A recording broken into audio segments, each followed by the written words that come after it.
It is cold out here. It is windy, and I've been avoiding it, but here I am in the cold, and we're gonna take care of some stuff so that in the spring we're more successful. I'm Katarina from Sustainably Rooted, and we are going to bear the cold and jump into our cold winter garden. We're gonna clean some stuff up. If you haven't been to our channel, welcome. I do all things from zero waste to gardening to sustainable living and minimalism. Check out the other videos. Follow me on Instagram at Sustainably Rooted, and yeah, just I would love to hear everything that you are doing, or if you have questions or ideas on other things that you would love to see. We're all about it. So welcome. Let's start us off here. Oh, it's so cold. We're in the middle of November, and the leaves are pretty much all the way off the trees. Let's see if I can kind of pan around. You can see my son back there going crazy.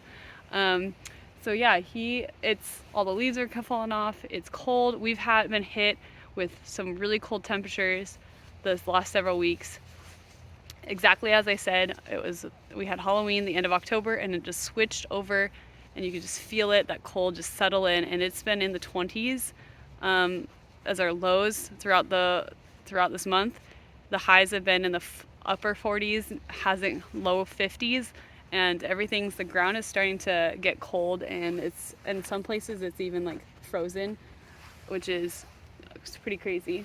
Back here, this is the garden that I had carrots, peas, and parsnips in. I just pulled out my parsnips. I'll show you those later. And but we'll go through just really quickly just some things. Here we go. So I thought I'd go through each bed. So here is my peas, parsnips, and carrots. And just like there's a little bunny here, my bunnies do love it. My other little critters love it. So as you remember, peas are planted all along here, and a bunch of them have the tops eaten off. Over these ones over here did do really well, but then coming back, you can kind of see right here, it's been eaten at the top. So that's a bummer, but so no peas. Really this is a failure video. This is like all the fails. So, but I'm gonna go over what we got. So now I pulled out my parsnips, which is really cool to see. So all my parsnips are now out, and some little carrots that are still there. As you can see that somebody has decided to come through and eat the tops off of the carrots. So there you go. What we're gonna do is, now that what I need is out, we're gonna cover it with leaves and kind of let the bed kind of rest for the spring. Here is the next bed. We have collards doing just fine, a couple of beets doing really well productively, arugula back here, and a couple of the like Chinese broccoli, or there's rapini. I don't know if that's literally the same thing, but very similar if anything. And you can tell like they're not ideal by any means. And so I'm not sure. I'm just gonna let them sit and hang out and see what happens. There was some broccoli in here, but it doesn't look like much has survived. There's one guy all the way over there that you can kind of see. But for the most part, this is rapini that's coming up, and arugula. All right, so this bed looks like it's nothing. If you remember, this had corn, squash, green beans. There were green beans between these two posts. We've pulled them out. I went through and cut at the bottom, and so the bases are still in the ground and they're gonna decompose. This is what it's gonna look like after, so I'm gonna dump all the leaves so it look like this, and then they're gonna break it down.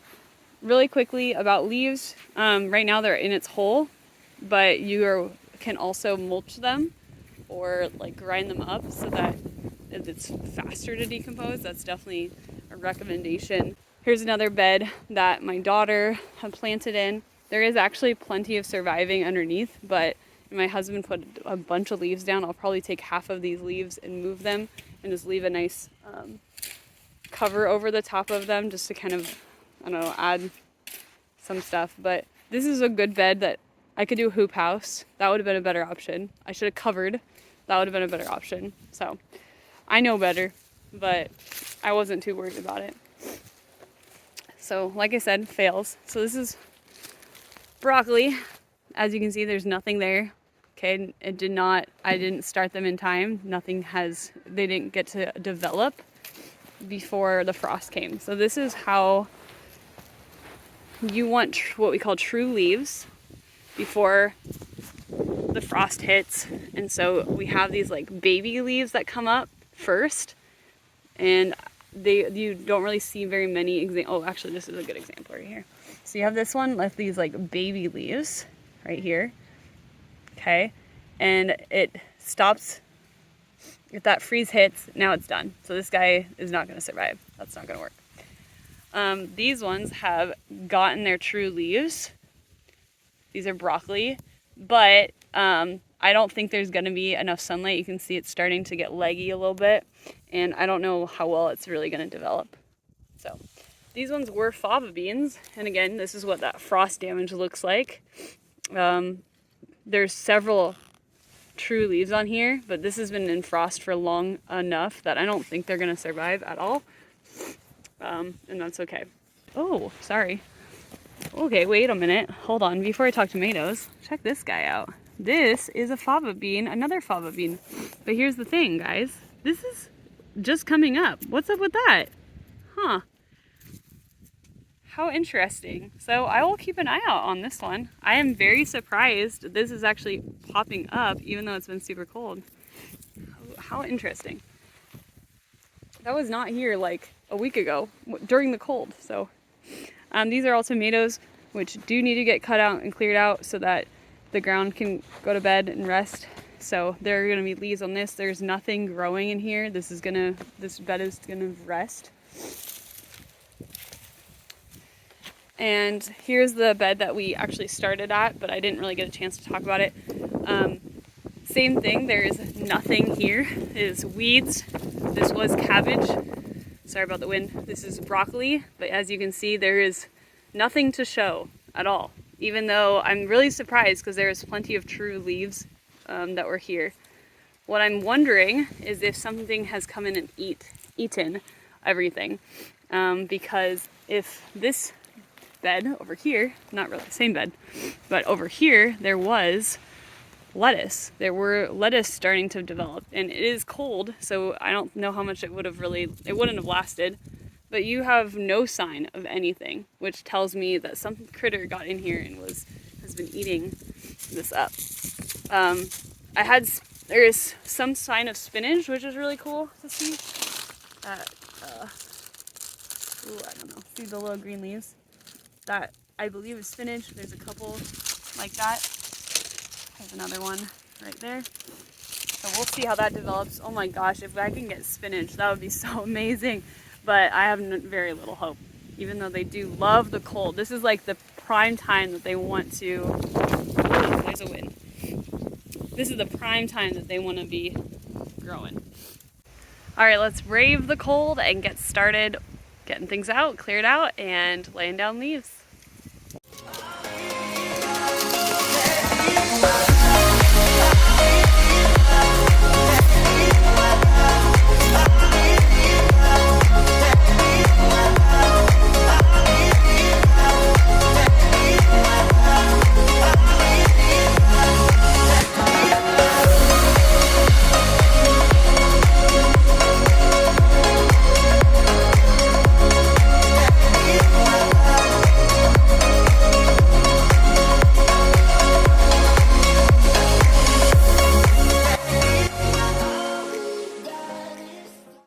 Alright, so it's about 4:30, the sun's starting to set a little bit, it's starting to come down, it's about 45 degrees or something like that outside, which for me is really cold, but I know that's not everybody.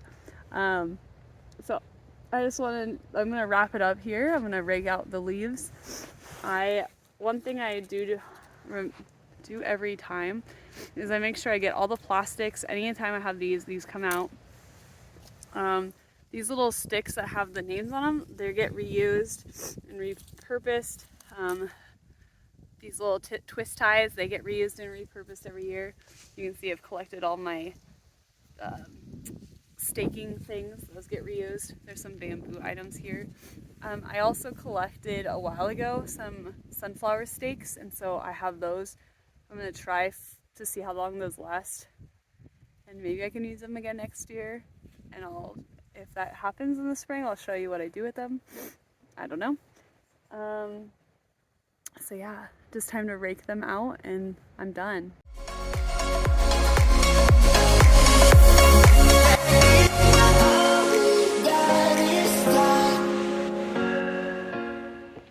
All right, so let's take a look at and see what it looks like. So we've got going through the gates. So we've got 2 beds here that have been covered with leaves. That 3rd bed I'm gonna leave open so I can keep working it in this bed because I've got some active things, somewhat active things in there. Here's my 4th bed. Moving over here, this is where the big trellis was with the cucumbers on it. This was where my tomatoes were. And here's where the other tomatoes were.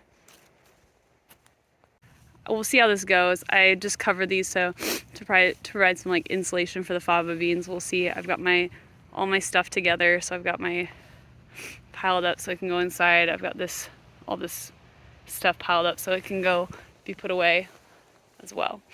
A quick sneak preview on what we hope to be able to do. We hope that pretty much from this area here to put in more beds. So 1, 2, 3 more beds.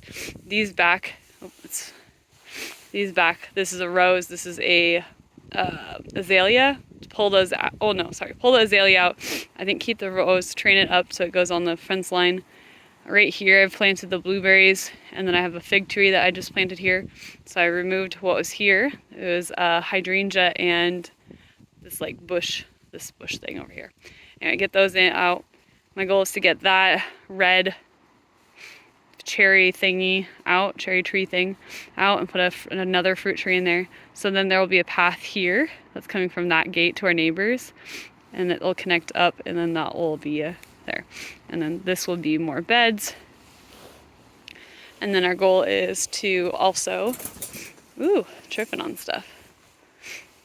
Over here, put in a couple more beds right here as well, so those can be in the shade area. So thank you so much for watching. We went over just what my hopefully future expansion will look like. We went over just how my fall planting stuff went, which was total fails. Didn't get them in the ground soon enough, and then the heat just delayed. Ooh, so cold. And then got our beds ready for winter so they can go to rest. And then the whole time we enjoyed the nice, brisk, cold, dark sky. You can't even, I don't know how well you can see. So enjoy your day.